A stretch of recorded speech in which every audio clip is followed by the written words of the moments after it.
오늘은 사울 왕의 무모한 행동이라는 제목으로 하나님의 말씀을 나눕니다. 2차 세계대전에서 많은 공을 세운 인도의 아난드라고 하는 이름의 공군 비행 대장이 있었습니다. 이 사람은 적진까지 출격해 적의 중요한 군사기지를 파괴함으로써 적의 전쟁 의지를 꺾어 놓았던 인도의 아주 유명한 전쟁 영웅이었습니다. 한 번은 적의 포격에 그만 격추되기도 했지만 무사히 낙하산을 펼쳐 탈출할 수가 있었습니다. 그는 제대 후에 고향으로 내려가 살았는데 어느 날 카페에서 한 남자가 자신에게 다가와 군대식 경례를 하는 것이었습니다. 아난드는 그를 알아보지 못해 미안해하면서 이렇게 물어봤습니다. 실례하지만 우리가 전에 만난 적이 있었던가요? 나는 잘 기억이 안 나는데. 그러자 그 남자가 이렇게 말을 합니다. 저는 비행 대장님을 잘 압니다. 제가 근무하던 부대에 함께 계셨습니다. 전투기가 격추되었을 때 대령님은 낙하산을 타고 무사히 안전하게 착륙하셨지요. 그날 낙하산을 접어 대령님의 전투기에 설치한 담당 병사가 바로 저였습니다.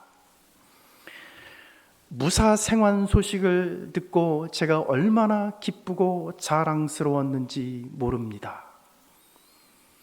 이 사람은 바로 그 전투기에 낙하산을 설치해 줬던 그 병사였습니다. 그래서 이 아난드는 그 자리에서 일어나 그 남자를 와락 끼어 안으면서 자신도 모르게 눈물을 흘렸습니다. 그리고 그 남자에게 진심 어린 감사의 말을 했습니다. 그의 전문적인 낙하산 접는 실력 덕분에 목숨을 구한 것이다. 만약 낙하산이 제대로 접혀 있지 않았다면, 그래서 낙하산이 제대로 펼쳐지지 않았다면 나는 그대로 떨어져 죽었을 것이다. 이분은 그 사람에게 깊은 감사의 인사를 전했습니다. 그날 밤 아난드는 잠을 이룰 수가 없었습니다. 같은 공군 부대에 근무하면서 그 병사를 수없이 지나치면서도 그를 알아보지 못했고, 자신은 장교이고 그 사람은 사병이기 때문에 눈길조차 주지 않았다고 생각을 하니 잠을 잘 수가 없었던 것입니다. 여러분, 우리를 위해 영적인 낙하산을 접어주는 사람을 우리는 얼마나 기억하며 살고 있습니까? 우리가 삶의 위기를 극복하고 지금 여기 있는 것은 어쩌면 나로 하여금 삶의 위기를 이길 수 있도록 내 인생의 낙하산을 접어준 사람이 있기 때문일 수도 있습니다. 오늘 주님의 은혜에 감사하며 우리도 역시 절망과 위기 속에 놓여 있는 누군가를 위해 영적인 영혼의 낙하산을 접어주는 사람이 되기를 주의 이름으로 축원합니다. 오늘 본문은 사울로 공식적으로 왕이 된 후 처음으로 맞이하는 위기 상황을 소개하고 있습니다. 먼저 사울이 이끄는 이스라엘이 블레셋을 공격하면서 큰 전쟁이 발발하고 사울은 그 과정에서 제사 규례를 어기는 큰 잘못을 범하는 이야기가 오늘 본문에 나옵니다. 그렇다면 여러분, 이 이야기를 통해서 오늘을 사는 우리에게 가르쳐주는 영적인 교훈은 무엇일까요? 우리는 이 말씀을 통해 우리에게 들려주시는 하나님의 음성을 들어야 합니다. 저는 오늘 두 가지만 이야기를 하려고 그래요. 첫째는 요나단이 블레셋의 수비대를 쳤다는 얘기입니다. 요나단이 블레셋의 수비대를 칩니다. 사울이 이스라엘의 왕이 된 지 2년에 군사 3,000명을 모집을 했어요. 그 중에 1,000명은 아들 요나단에게 맡기고 2,000명은 사울이 직접 지휘를 하게 됩니다. 그때 요나단이 게바에 있는 블레셋의 수비대를 공격하는 일이 벌어졌습니다. 당시 이스라엘 지역 곳곳에 블레셋의 수비대가 주둔하고 있었습니다. 이스라엘은 블레셋의 속국은 아니었지만 이 당시 이스라엘은 실질적으로 블레셋의 지배를 당하고 있었습니다.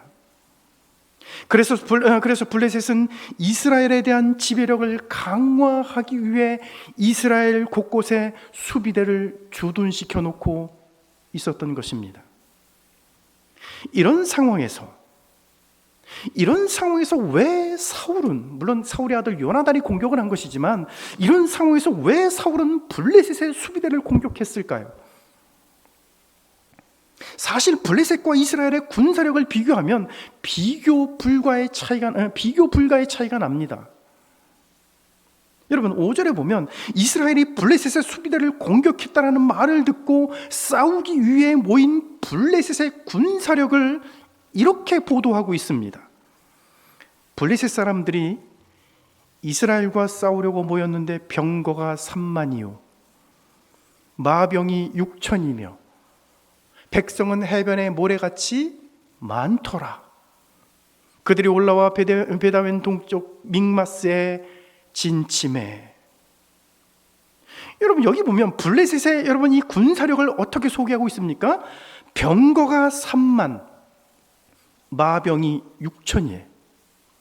그리고 싸우겠다고 나선 블레셋의 전사들이 해변에 모래같이 많다고 말합니다. 그에 비해 사울의 군대는 그가 왕이 돼서 이제 막 모집한 군사 3,000명이 전부예요. 여러분 생각해 보십시오. 이게 싸움이 된다고 생각합니까? 블레셋은 이스라엘이 절대로 이길 수 없는 막강한 군사력을 가지고 있습니다.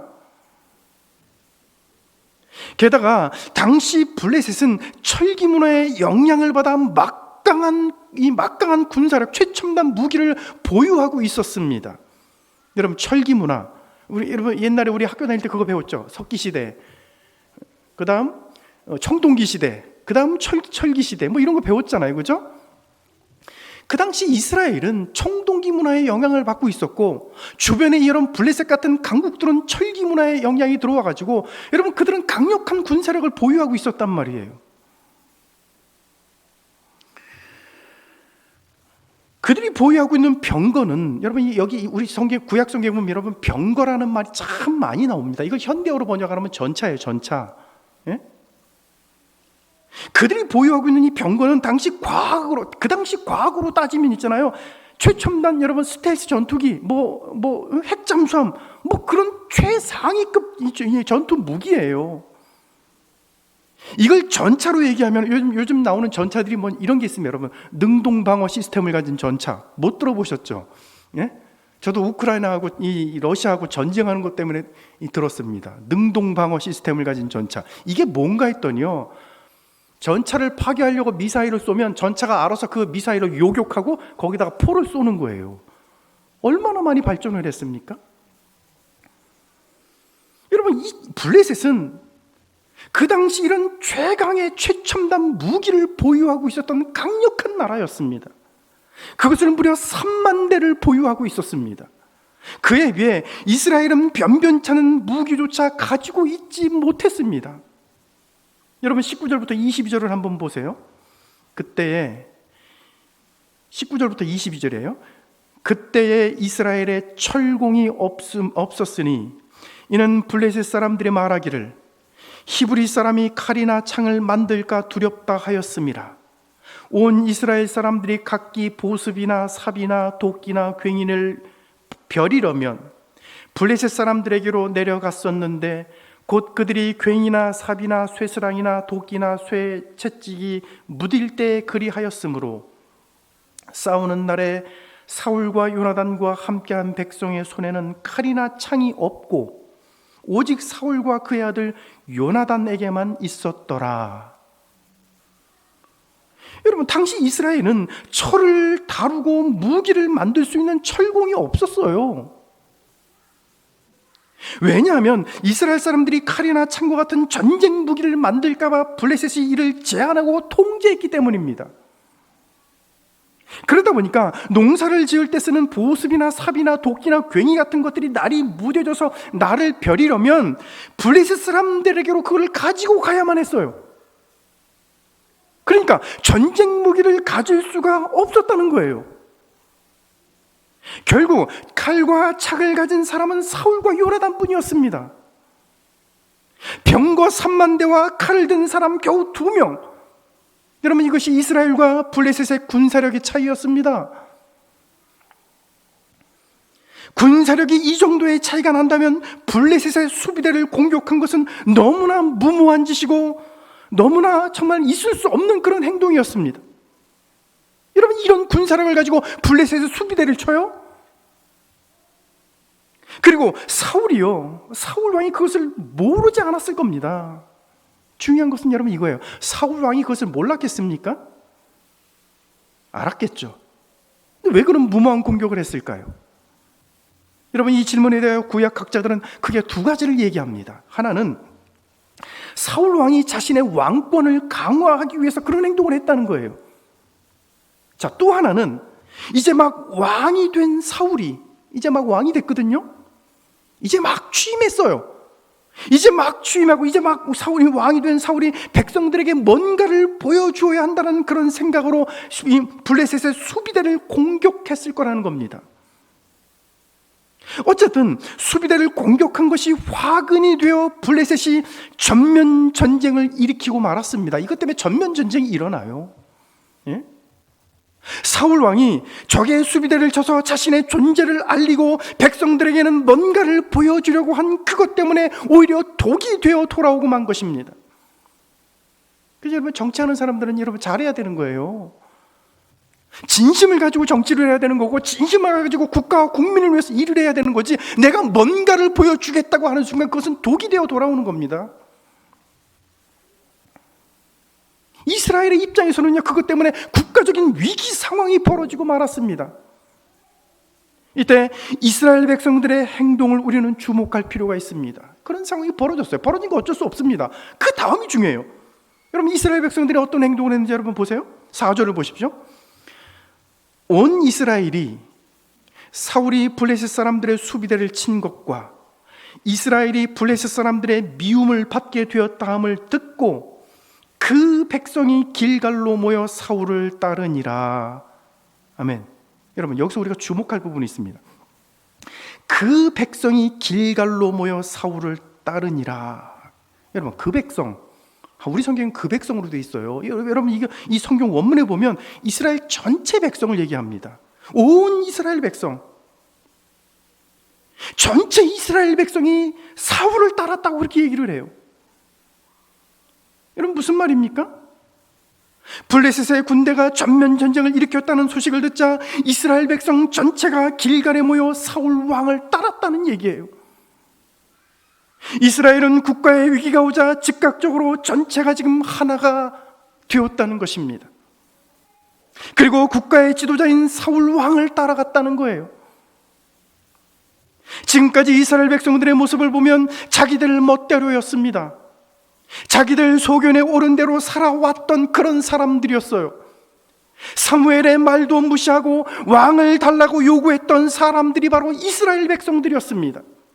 그런데 그런 사람들이 국가가 외세의 침략 앞에 놓이고 전쟁의 위험 앞에 놓이자 전체가 하나가 되어 왕을 따르고 있습니다. 놀라운 표현하죠. 여러분, 우리나라 임진왜란의 역사를 기억하고 있습니까? 1592년 임진왜란이 발생했습니다. 조선의 임금 선조는 수도 한양을 버리고 평양성으로 도망쳤고, 거기도 위험하다고 판단되자 평양성도 버리고 중국과 국경을 맞대고 있는 의주로 도망을 쳤습니다. 여차하면 나라와 백성들을 다 버리고 명나라로 도망갈 준비를 하고 있었던 것이었습니다.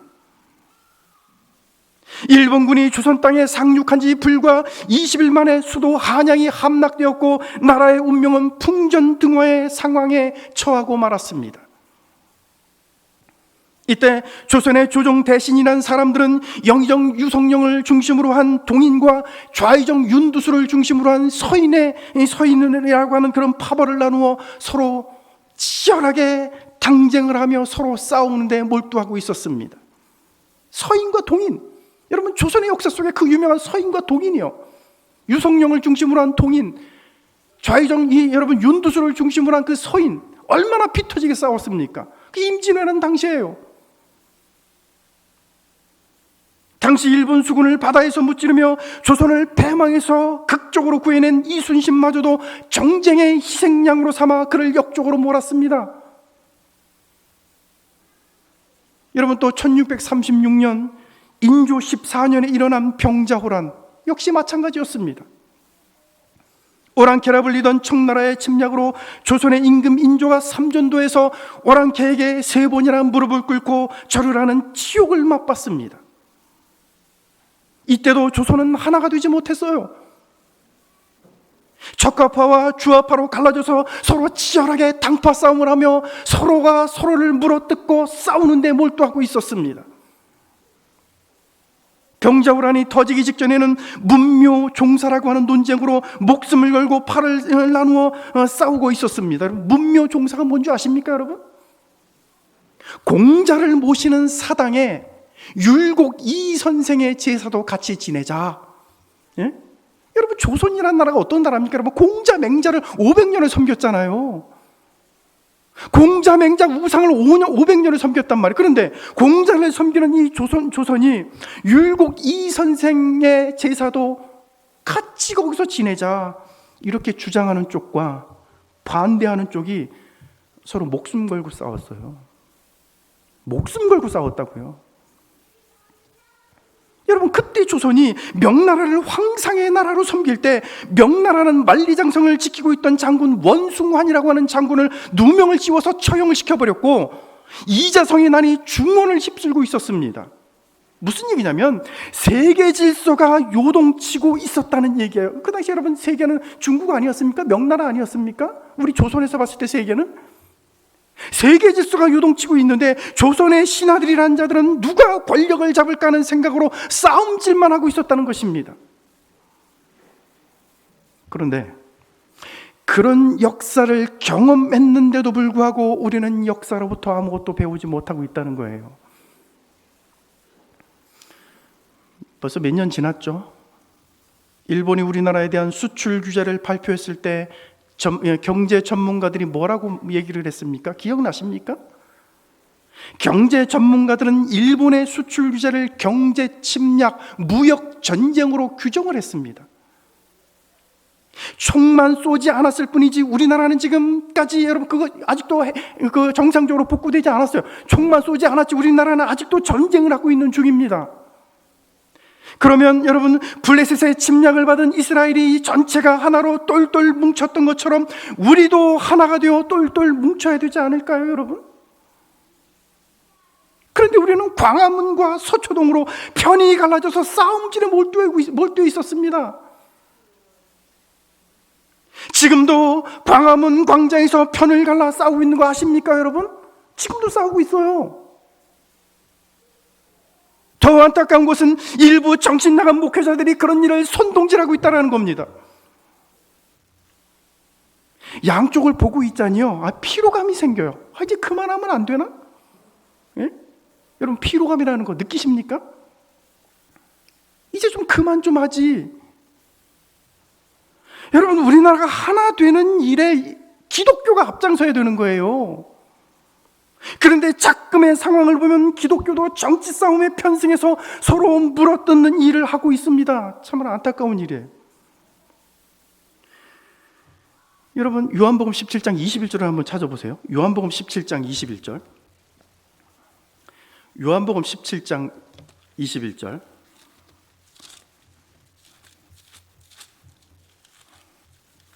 찾으셨나요? 요한복음 17장 21절 다 같이 한번 읽어보겠습니다.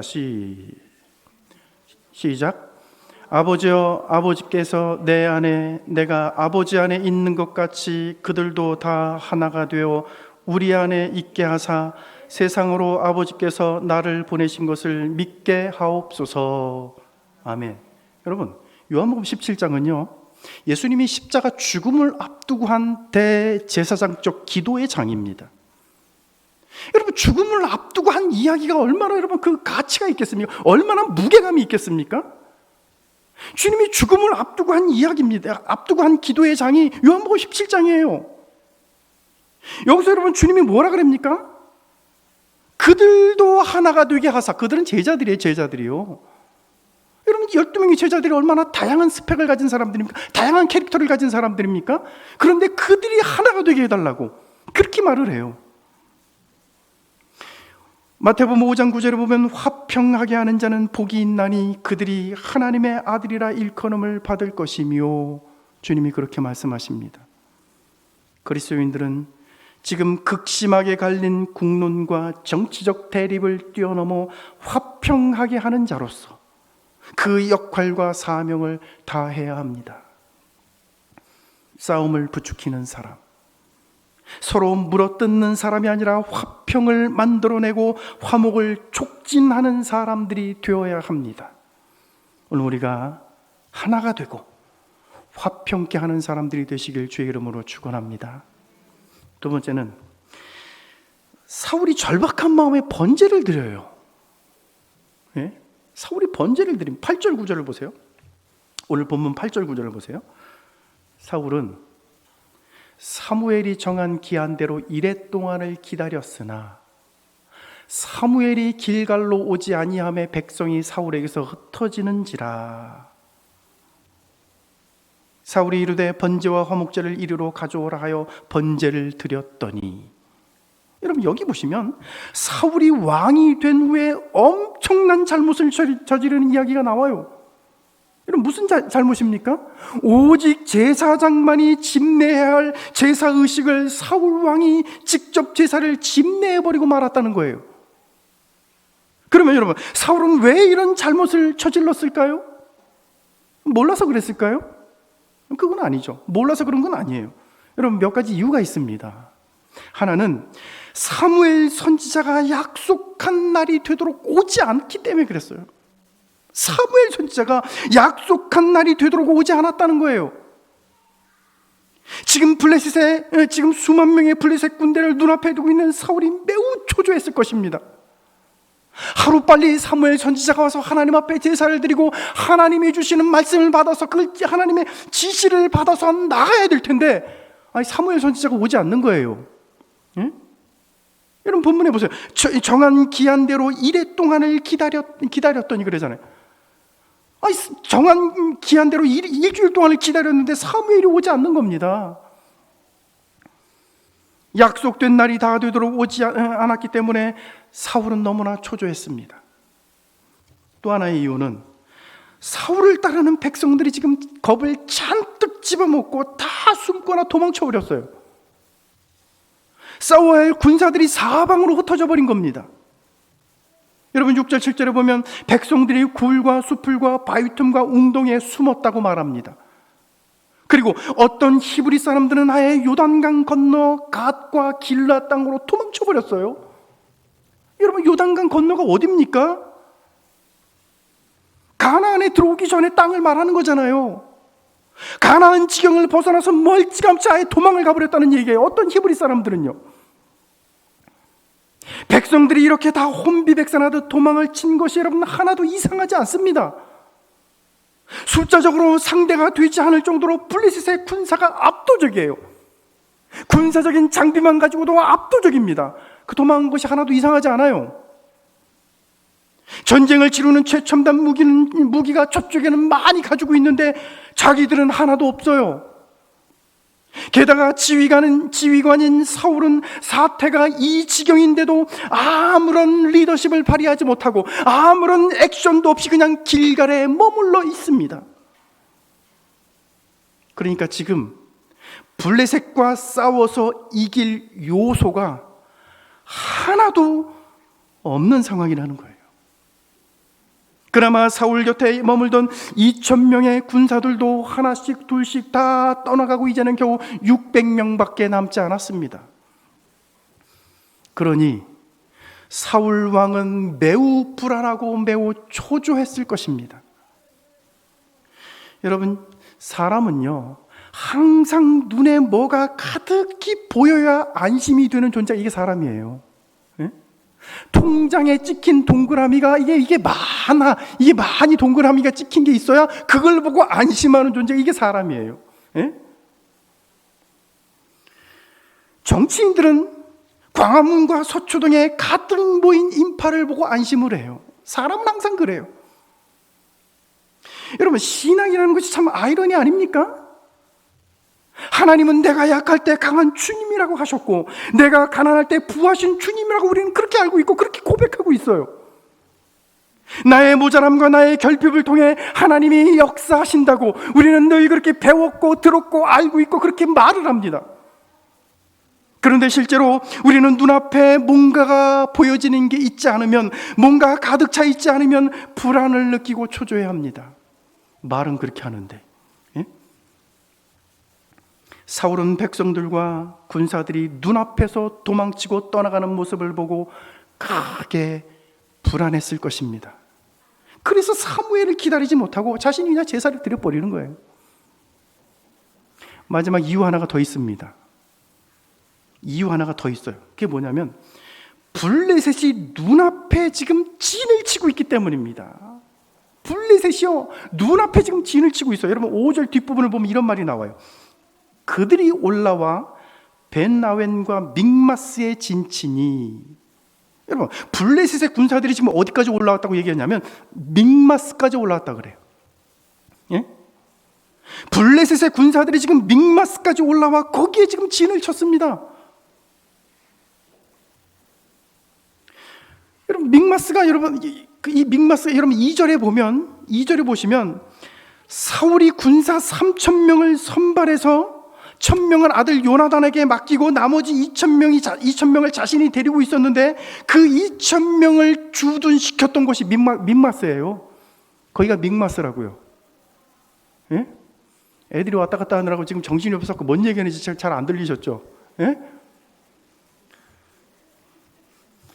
지금 블레셋이 믹마스까지 왔다고요. 근데 믹마스가 어디냐면 이스라엘의 사울 왕이 군사를 3,000명을 모집해가지고 1,000명을 아들 요나단에게 주고 자기가 2,000명을 이끌고 있었는데 자신의 군사들을 처음에 주둔시켰던 곳이 믹마스라는 곳이에요. 근데 블레셋이 거기까지 왔다고요. 거기까지. 예? 이건 무슨 얘기입니까? 본래 믹마스에 주둔해 있던 사울의 군대가 그 자리를 못 지키고 지금 적의 기세에 눌려 후퇴하고 도망친 모습을 보여주는 거예요. 여러분, 이렇게 사울은 사무엘이 기다려도 오지 않고 백성들과 군사들은 다 도망쳐버렸고 적군은 지금 코앞에까지 진격해 들어와 있는 위기 상황을 맞이했던 것입니다. 그래서 사울은 사무엘을 더 이상 기다리지 못했던 것입니다. 절대로 하지 말아야 할 제사 규정을 어기고 말았던 것입니다. 여러분 12절을 보세요. 12절을 한번 다 같이 한번 읽어볼게요. 12절 시작. 이에 내가 이르기를 블레셋 사람들이 나를 치러 길갈로 내려오겠거늘 내가 여호와께 은혜를 간구하지 못하였다 하고 부득이하여 번제를 드렸나이다 하니라. 아멘. 여러분, 사울이요 자신의 행동에 대해서 뭐라고 변명을 합니까? 부득이한 상황이라 그래요. 부득이한 상황. 나 지금 부득이한 상황이기 때문에 그렇게 했다는 거예요. 그러나 곧바로 사무엘은 그의 행동을 무섭게 책망합니다. 여러분 13절을 보세요. 13절 보세요. 이렇게 말을 하죠. 사무엘이 사울에게 이르되 왕이 어떻게 했다? 망령 헛되이 행하였도다. 왕이 왕의 하나님 여호와께서 왕에게 내리신 명령을 지키지 아니하였도다. 그리하였더라면 여호와께서 이스라엘 위에 왕의 나라를 영원히 세우셨을 것이오늘. 여러분, 사무엘은 부득이한 일이었다는 사울의 변명을 용납하지 않고 그것을 망령된 행동이라고 일축해버렸습니다. 그리고 그것은 하나님의 명령을 어긴 중대한 범죄라고 책망하고 있습니다. 여러분, 망령되다라는 말을 우리가 가끔 쓰잖아요. 여러분, 이 망령된 행동, 이게 무슨 말일까요? 망령된 행동. 여러분, 영어 성경이 이렇게 번역했어요. How foolish. 네? 어찌 그리 어리석은가. 와, 어리석도다, 이런 얘기죠, 그죠? 네? 저속하게 좀 표현을 하면, 네? 말을 좀 거칠게 하는 애들처럼 저속하게 좀 표현을 하면 이 똥멍청이, 이런 말이에요. 네? 사무엘이 지금 사울 왕을 향해서 여러분, 어찌 그렇게 어리석으냐, 이렇게 얘기를 하더라고요. 어찌 그렇게 어리석으냐. 응? 왕이 돼가지고 어찌 그렇게 어리석으냐. 여러분, 사울이 실패한 것이 뭡니까? 하나님의 사람 사무엘을 기다리지 못한 거예요. 다시 말하면 하나님이 말씀하시고 하나님이 움직이시고 하나님이 인도하시는 하나님의 시간을 기다리지 못한 거예요. 눈앞에 보이는 상황만 가지고 초조하고 불안한 나머지 하나님을 기다리지 못했어요. 하나님의 시간을 기다리지 못했습니다. 하나님을 의지하는 데 실패한 거예요. 사랑하신 여러분, 우리도 인생에서 이런 상황을 마주할 때가 있어요. 이럴 때 우리는 사울의 실패로부터 배워야 합니다. 그는 하나님을 기다리지 못했지만 우리는 하나님을 기다리며 하나님의 시간을 기다리며 잠잠히 하나님을 바라봐야 됩니다. 여러분, 아브라함이 여러분 아들 이삭을 준다 그랬는데 처음에 실패한 게 뭡니까? 하나님의 시간을 기다리지 못했던 거 아닙니까? 그래서 하나님이 계속해서 아브라함에게 자식을 주겠다고 말씀하셨는데도 불구하고 아브라함은 계속해서 하나님 됐습니다. 그저 우리 집에서 키우는 다메섹 엘리에셀 가지고 그냥 상속자로 세우겠습니다. 자꾸 그런 얘기 하잖아요. 왜요? 인간적인 조건을 봐서는 이게 답이 안 나오거든요. 어떻게 자식을 낳아요? 그리고 그때가 한 24년을 기다렸는데 하나님의 시간을 기다리지 못하는 거예요. 여러분, 우리는 하나님을 기다리며 잠잠히 하나님을 바라봐야 합니다. 히브리서 12장 2절에 보면 믿음의 주요 또 온전하게 하시는 이인 예수를 바라보자. 그는 그 앞에 있는 기쁨을 위하여 십자가를 참으사 부끄러움을 개의치 아니하시더니 하나님 보좌 우편에 앉으셨느니라. 아멘. 여기 나오는 예수를 바라보자. 여러분, 이 예수를 바라보자는 이 얘기는요, 성경 원문에 보면 우리의 눈을 예수께 고정시키자, 이런 얘기예요. 우리의 눈을 예수께 고정시키자. 우리의 눈을 떼지 말고 계속해서 예수님께 우리의 눈을 두자, 이런 얘기예요. 여러분, 오늘 우리는 금방이라도 어떻게 될 것 같은 상황이 찾아올 때, 초조함과 불안함이 엄습해서 나를 집어삼킬 것 같은 그런 위기 상황이 찾아올 때, 나를 믿어주고 내 곁에서 위로가 되어주어야 할 사람들이 다 떠나가고 나 홀로 남는 것 같은 그런 상황이 찾아올 때, 이런 위기와 이런 불안함과 마주할 때 우리의 눈을 예수 그리스도께 고정시키시기를 바랍니다. 우리의 눈이 계속해서 구원의 주님 예수 그리스도를 바라보는 신실한 믿음의 성도들이 다 되시기를 주의 이름으로 축원합니다. 기도하겠습니다.